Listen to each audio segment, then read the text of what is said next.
Mm.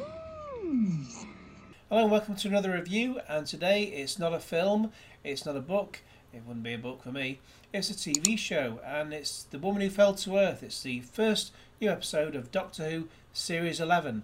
That's Series 11 in the new Who era, which discounts anything before 2005.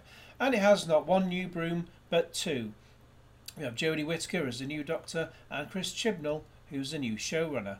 Now, a lot of Stick in the Muds have berated the choice of a woman to play the Doctor without giving her a chance. They were all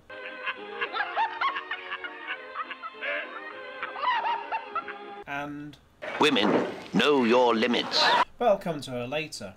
Going back a step, and I had high hopes for Stephen Moffat, who took over from the god-awful Russell T Davies, since Moffat had a great number of occasional episodes before, particularly Blink, the one with Carey Mulligan as Sally Sparrow, the greatest companion we've never had. However, almost all the episodes under his tenure were pretty poor, and this did Peter Capaldi a great disservice, although while he's a great actor, the man in between him and David Tennant, Matt Smith, turned out to be the best Doctor since Tom Baker.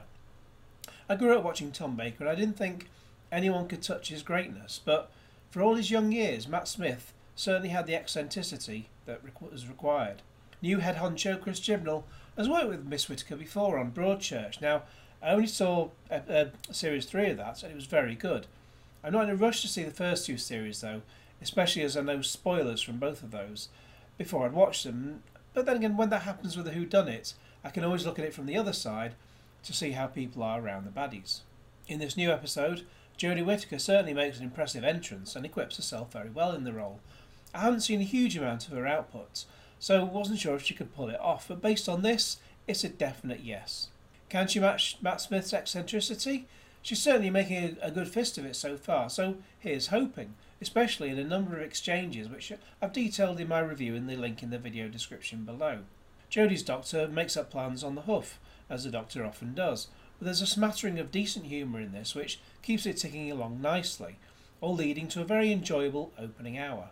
She undergoes the regeneration process relatively briefly, so it doesn't impinge on the plot, unlike David Tennant's dire first episode, The Christmas Invasion, as she creates a sonic screwdriver after losing her original one, dubbing it a Swiss Army Sonic, with added Sheffield steel. The teaser showed all three companions, Grandad Graham, YouTuber Ryan and Cop Yasmin, and how they all joined the Doctor, but we can see from this opening episode how that has happened quite differently. I was sceptical about how such a dynamic could work, but since all the characters know each other already by this point, that will be a plus when it comes to working together as a team. A few other asides, and there's a great score to keep the tension going along, courtesy of new composer Segun Akinola, as well as having rather an 80s slant to it in the third act. This new first episode does feel quite darker as well, and I'm not just talking about the fact that it's set at night. I also expected Bradley Walsh to be terrible. He's not. As you'll notice, I've not gone into detail about the plot. Sure, it wasn't the most original and even reminded me of Alien vs Predator at one point, but with its premise. But it's certainly far better than most Doctors' first foray on screen, as it does a great job of introducing everyone who's going to matter, as well as doing the one thing I wasn't expecting for an opener. That happens very late on. But what is it? Spoilers.